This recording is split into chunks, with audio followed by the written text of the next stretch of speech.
Good afternoon. I'm Jeff Gorman, owner of Creative Computing, Princeton's only Apple specialist store, located at 423 Wall Street across from the Princeton Airport. Welcome to our show, Apple Talk by Creative Computing. Here we discuss everything Apple, from products to software, even technical issues.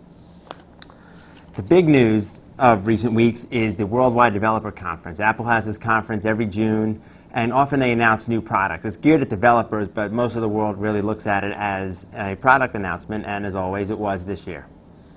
So I'm going to go through the announcements, tell you all about them, give you our input. The first thing to announce is upgraded MacBook Airs.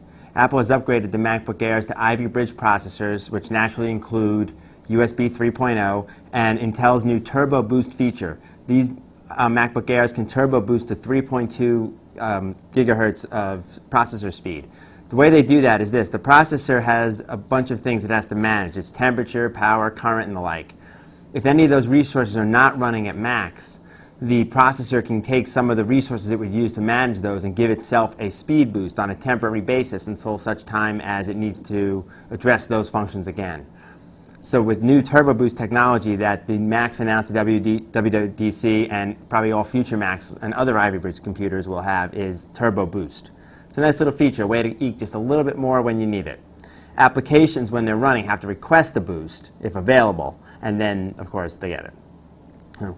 Other minor changes to it, the FaceTime camera is now a 720p camera, up from, I think it was 480p before. Nice improvement if you use FaceTime a lot. The SSDs that come in it, instead of having a max of 256 gigabyte, are now 512 gigabytes. Nice bit of storage. In fact, for a lot of people, that actually would allow the Air to become your only computer. In my opinion, the previous 256, while fine for your day-to-day operations, would not have had enough room to store things like movies and iTunes and stuff like that. So 512 makes it more significant. Also, the 13-inch MacBook Air, the price has gone down $100. The 11-inch price stays the same. The MacBook Pro, bunch of changes on the MacBook Pro. All of the MacBook Pros have Ivy Bridge processors now, which include USB 3. You can buy them at up to 2.7 gigahertz configuration, and they can turbo boost up to 3.7 gigahertz. Very fast. The MacBook Pros continue to get better and better and better. They now have a maximum of 8 gigs of RAM and faster onboard graphics. The big news, though, in the MacBook Pro line is the addition of the 15-inch Retina display Mac. We talked about this before here on Apple Talk by Creative Computing. In my opinion, the Retina display is the only thing that makes a Mac stand out differently than any other computer, just on specs alone. If you know nothing at all about computers and you compare things like gigahertz and storage and all, the Mac has all the usual statistics just like anything else. But now it has a Retina display. Nobody else has a Retina display. The Retina display has a 2880 by 1880, or by 1800, I mean, resolution. That is huge, ridiculous amount of pixels. In fact, it comes out to 220 pixels per inch. It's not as many pixels per inch as some of Apple's other devices. The iPhone 4S is 326 pixels per inch, and the iPad, the new iPad, is 264 pixels per inch. But it's still quite impressive. In fact, it's 3 million more pixels than a 1080p television, which is a high-def television. Which means if you watch those Blu-ray movies or even HD movies on your Mac Pro, they're going to look better than they do on your TV, except, of course, it's a 15-inch display. The Retina display Mac is thinner also. It's 7.1 inches, so it's somewhere between the Air and the older MacBook Pros. It is not tapered like the MacBook Air. The preceding 15-inch MacBook Pro and the preceding 13-inch MacBook Pro still exist. They now have Thunderbolt ports and no more FireWire or mini display ports. See, the 15-inch Retina display Mac starts at $2199, weighs 4.46 pounds, can have up to 16 gigabytes of RAM. The SSD drive up to 768 gigabytes. That's huge. That's a lot of storage. An SSD Retina display Mac, it approaches $3,000, but what a machine. No longer has Ethernet either. Ethernet you get by using the Thunderbolt port. Apple has now released a Thunderbolt to Ethernet adapter, a Thunderbolt to FireWire adapter. If you hook up the Apple display, it will be a dock. You can plug in a Thunderbolt connector for that, and then on the back of the display are the Ethernet and FireWire and all the other ports that you might want. It also has HDMI, for the first time on a notebook, HDMI output. You can connect it to any other device. Rumors are Mountain Lion will actually support AirPlay mirroring, meaning that if you have an Apple TV, you can send your video to an Apple TV, which also has an HDMI out, and from there you can hook it up to a TV or any other kind of display, all wirelessly.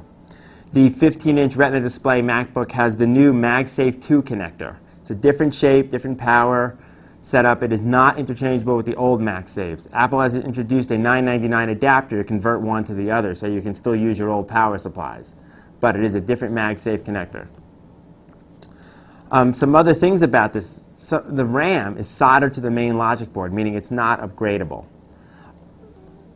It comes with 8 gigs of RAM, which is a big upgrade from the current Macs, and that, in fact, was the most recent maximum RAM on the previous generation MacBooks.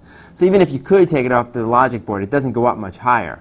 But still, the point is, if a RAM chip goes bad, say, it's now a more expensive repair. And if somebody does come out with a double density or something kind of RAM chip that would allow you to have 16 gigs, there won't be any way to do it on this machine. The glass is fused to the LCD panel on the screen. If you break your screen in any way, we can no longer replace pieces of the screen. It's the whole screen. Apple says it's more environmentally friendly. I'm not certain of that. It would seem to me that if the glass was removable, it would be easier to recycle. But that's what Apple says.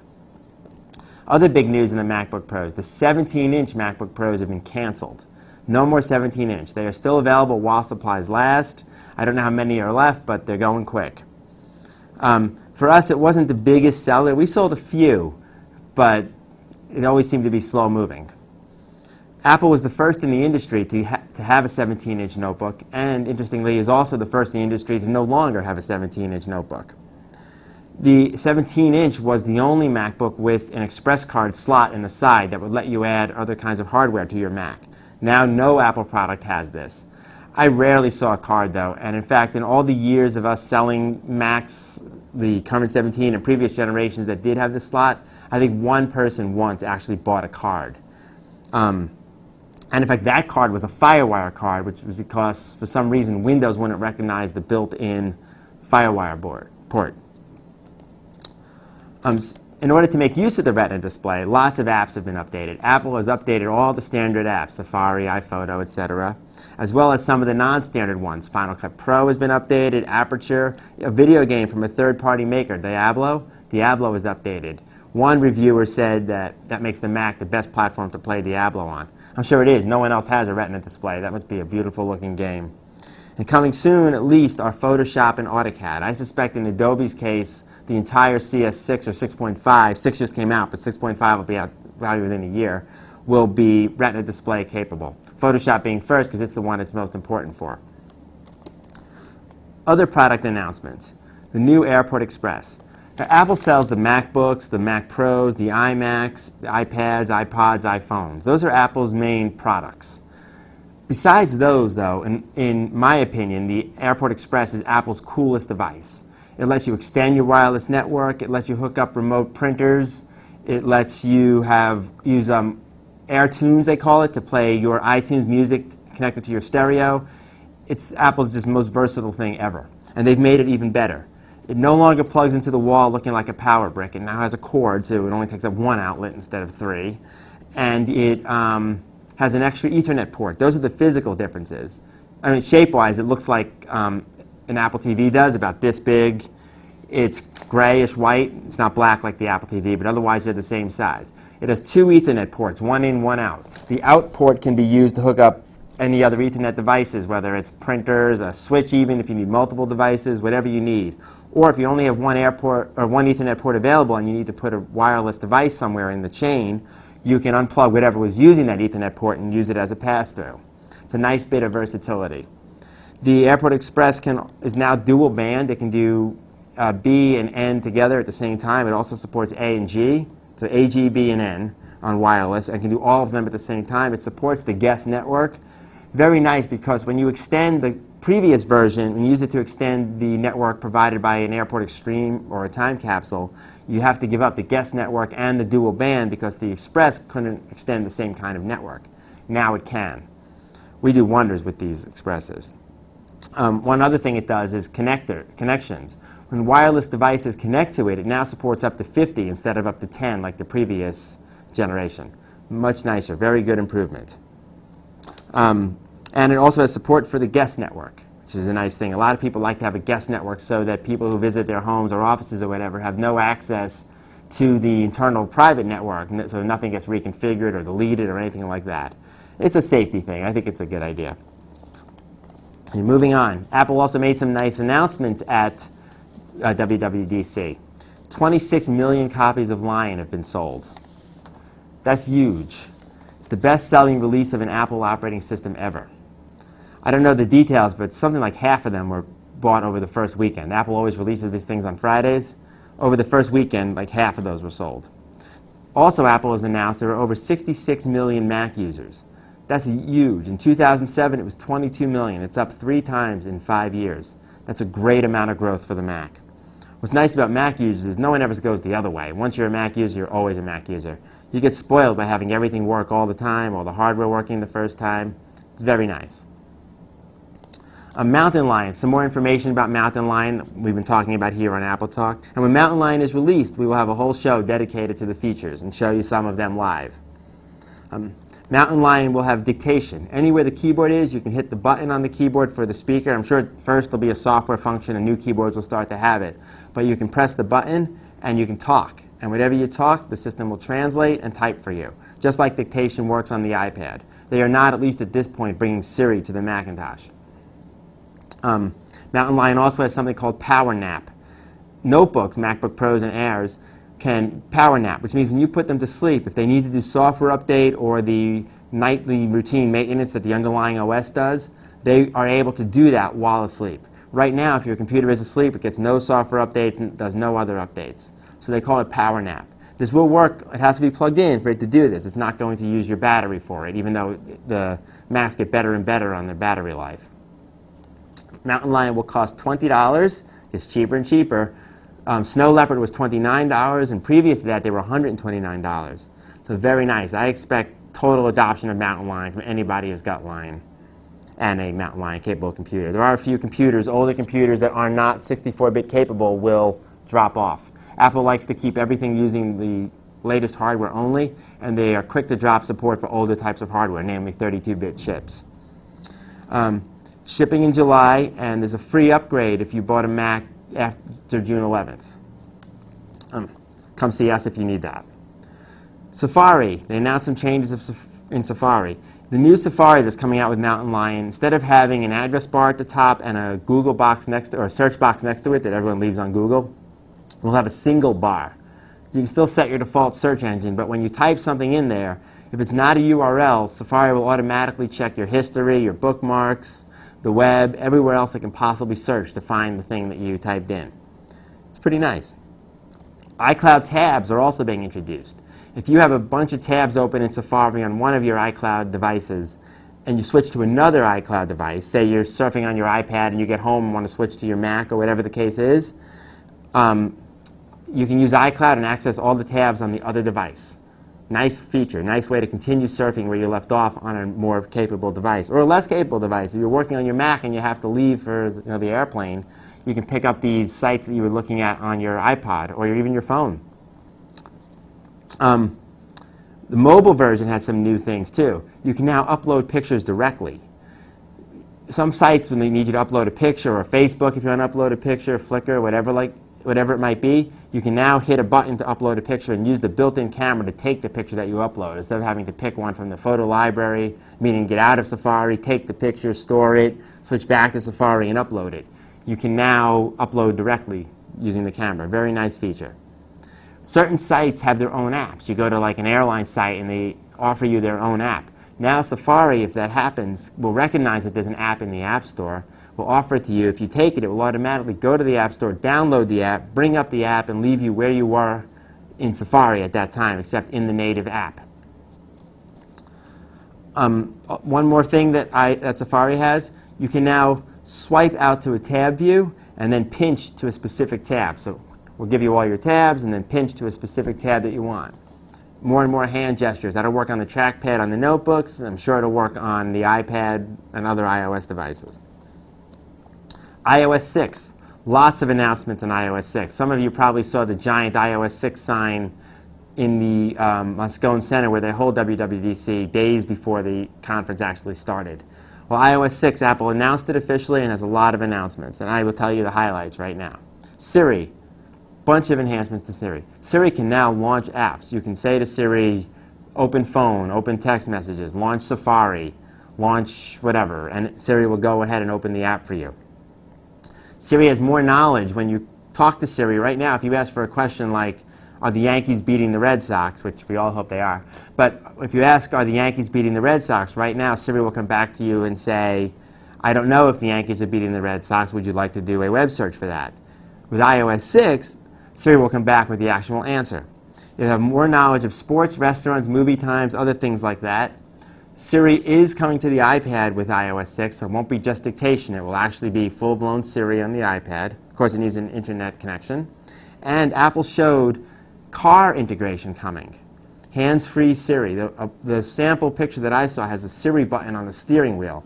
A bunch of car manufacturers, like BMW, Ford, and so on, have shown prototypes of this and are working with Apple to have this. But basically, you press the Siri button on your steering wheel, you can talk to Siri and give it commands, which means hands-free. You press the Siri button and say, call 123456789. Siri dials and connects the call. Tell me the weather wherever, Siri takes care of it. Very nice button, makes driving much more safe. iOS 6 is going to have expanded Facebook integration. You'll be able to share whatever's going on from many apps, Safari, the App Store, Photos, Maps, say where you are, whatever you want to share. Very nice. Siri can do all the commands, share this, share that, whatever the case. Apple has also released a public API, which means that third-party apps that want to take advantage of the iPhone's built-in Facebook integration can. This is much more in-depth than Twitter, although maybe they will have an improvement to the Twitter interface. And supposedly, the Facebook integration will be coming to the Mac, too. May not be immediately in Mountain Lion, but it's coming to Mountain Lion 1 or 2 iterations in. Apple has introduced Maps. In the last bunch of years, Apple has bought a bunch of mapping companies and other companies related to useful mapping technologies. Apple's new maps have something called Flyover, where you can see what the place you're looking at on the map would look like if you were to fly over it and look out the window of an airplane. Beautiful looking maps. Apple is going to provide live traffic info in the maps, the traffic data provided by other iOS users. That's very nice. I don't know whether or not that means that the other iOS users will have to say it's busy here right now or whatever. But they do have enough information. If the speed limit is, say, 55 and you're going 25, Apple could figure maybe you're going slow for some reason. But if all the other iOS users in the vicinity, and you can bet there's a bunch, are also going 25, it's reasonable to assume that there's some traffic. Hopefully, by using location services, you'll have a slider on your Mac, on your iPhone, to provide traffic information. That will be automatic. I think that would be a great way to take advantage of all the iOS users out there and let us all help each other. I'd love to have real live traffic data. Right now, when I look at traffic data on my TomTom or whatever it is, you can't count on it because you don't know where they're getting the data. This method, there's enough iOS users, I think this would be much more reliable, and I'd really like to see it.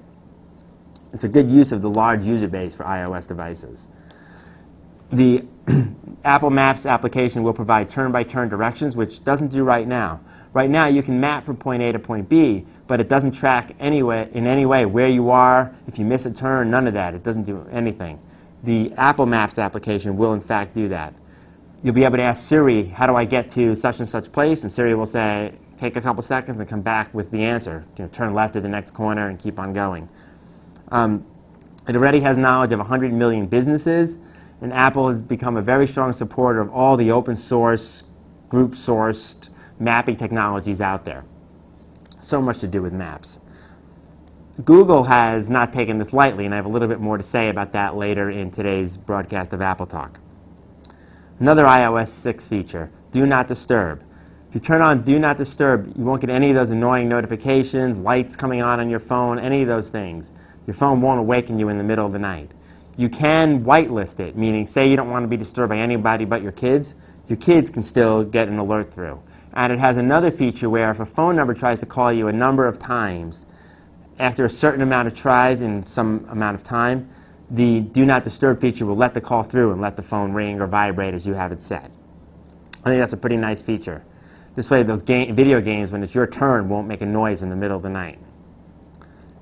Guided access, another feature of iOS 6. If you need to keep users in a certain app, guided access will prevent exiting that app. That could be useful in an academic situation, for instance, if you want the students to all be staying in the textbook in iBooks and you don't want them surfing the web. Use guided access and you force the iPad or whatever it is to not exit the Books app. I'm sure there's many other uses for it. There must have been enough demand for Apple to include it in iOS 6, and there you go. FaceTime, small enhancement. The cameras, of course, keep getting better, but the key thing now for FaceTime is that it will work over the cellular network, not just on Wi-Fi. Lots of users, myself included, don't use Skype or any of those other things. They want to stick with the Apple technologies. And FaceTime, that's been a significant limitation of FaceTime, that you can't use it over 3G. Now you can. I mean, 3G, I said that right, or 4G. Passbook, another new app from Apple, will hold things like tickets, gift cards, etc. So you can easily bring them up with their QR codes. Very nice. They have some support from a lot of companies, Starbucks, for instance, and the app is location aware. So as you approach a Starbucks, for instance, your gift card can come up on the screen so you can give it to the clerk. No need to carry the card. I'd like to see some more of that. A lot of people have these giant stacks of cards in their wallets or on their key rings. Very annoying, especially when it has to fit in your pocket. Mountain Lion. One more thing about Mountain Lion that I neglected to release or to say is Apple has asked the retail staff to test this and some iOS 6 on their personal devices. Not clear exactly how they're collecting the info, but it's an interesting point. And then finally, the iOS 6 will be released in the fall. My guess is with the advent of the iPhone 5. I know that was a slight non sequitur there on Mountain Lion, but there it is. Apple also did a little bit of bragging about iOS. 365 million iOS devices have been sold. That's a huge amount. 80% of those are running iOS 5. Incredible adoption rate. And Apple showed, I think it was 60% of Android users are still using Android 2.3, even though Android's on 4.0. So they missed, the people using 2.3 skipped 2.6, all the 3s, and the 4s so far. Apple gets a much greater adoption rate than anybody else on any platform. iMessage. Apple released iMessage some time ago. You can get it right now online if you want to download the beta. It's in iOS 5 on all your iOS devices. iOS is integrated messaging. If you use iMessage, all your iCloud device, or iMessage devices technically, can share the messaging. So if you're using iMessage and you're talking with somebody else using iMessage, and you switch from your computer to your phone or whatever, your conversation can keep on going. Very nice. 140 million people are using iMessage already. That's a huge amount of adoption given that it's only in beta on the computer. Another announcement, smart covers. Apple now has smart covers that cover the front and back of the iPad. Very nice. I think they call them smart cases, both sides. People were complaining that Apple only covered the front and the backs were getting scratched. Now they have both, and you can even get them engraved. In other news, Google is updating Maps. They promise an iOS map. Won't be built into the iOS devices anymore by Apple. They have enhanced Street View. Street View will have areas now that are only available by foot, such as hiking trails and the like. And Google's already started having people go out and collect the data for this. Parks, like Central Park in New York, when there's no road going through, you can't use Street View on the whole park. You'll be able to. Google's example is the Grand Canyon. So it can be nice to be able to see these things. And a quote from Mark Huber, who's an executive at Google. He says they are not ceding Maps to Apple. Ceding, C-E-D-I-N-G. Interestingly, Google has 22 iOS apps. 5 only work on the iPad, but 22 apps, that's a lot. That's probably more than any other developer. Google's always been very proud of their Apple support. Although on that side of things, Google has shut down 2 Apple-specific blogs that they've been running for a long time that provided support for their iOS apps and for their Mac apps. They said Apple's now big enough to be considered mainstream, and they've rolled the support from those 2 blogs into the more broad-based blogs. I bet Apple users don't like that, though. I like to have my own. See, some iPhone 5 rumors that are out there. The iPhone 5 supposedly has a new 19-pin dock connector. I'm still not a big fan of that. Nothing you can do. Some years from now, when every device has this connector, I won't be as bothered by it. But right now, I'm going to hate to lose all those docks and wires and chargers that I have everywhere. Maybe there'll be an adapter. I don't know. I suspect, though, that this is actually happening and continue to hope it isn't. Robert Scoble, a tech industry figure out there who reviews these kinds of things, says that Apple is also putting a chip in both ends of the power supply to prevent use of unlicensed accessories. Why is Apple doing this with the dock connector?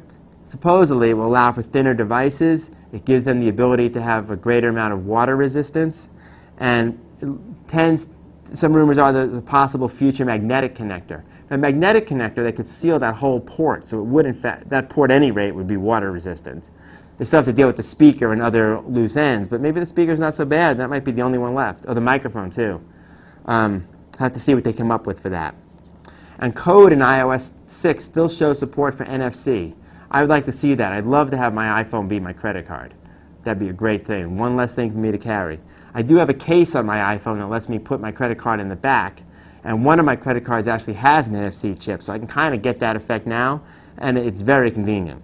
But I'd much rather have it in the phone. Plus, in the phone, it can do a lot more. It doesn't have to just be credit card. It can open doors. It can do all sorts of things. Start your car, whatever. You can do a lot with an NFC chip. Lantronix, a company that makes, among other things, they make a print server. They now have a device that has an Ethernet port. You plug into any port on your network, and it makes every printer on your network AirPrint capable. They have a new home version that allows 2 printers on your network to become AirPrint capable, and as a USB port. Whatever you plug into that USB port, or USB printer, will also become AirPrint capable. Supports thousands of drivers. You can download new ones as need be using its built-in web server. Nice little device. A lot of us have investments in really good printers that just precede AirPrint a little bit. Be nice to have a device and let those be used. Microsoft has released Surface, a new tablet with a little keyboard. They think it will compete with iPad. I can't imagine anything from Microsoft competing with the iPad, but you never know. So far, no one's been able to compete with the iPad. The vice president of Acer says it's doomed to fail, and they're a Microsoft customer. They include Microsoft software in a lot of their machines. And one last fact for today, the Electric Power Research Institute says that it costs on average $1.36 per year to charge your iPad. And that's it for today. Thank you for watching Apple Talk by Creative Computing. If you would like to suggest a topic or ask a question on our show, please email appletalk@creativecomputing.com. Please visit Creative Computing for all your Apple needs, sales, or service. We are located at 423 Wall Street across from the Princeton Airport on Route 206. You can call us at 609-683-3MAC. Visit us online at www.creativecomputing.com. Like us on Facebook, follow us on Twitter, join our circle on Google+. We look forward to seeing you. Mention our Apple Talk TV show to any sales staff and receive 10% off accessories.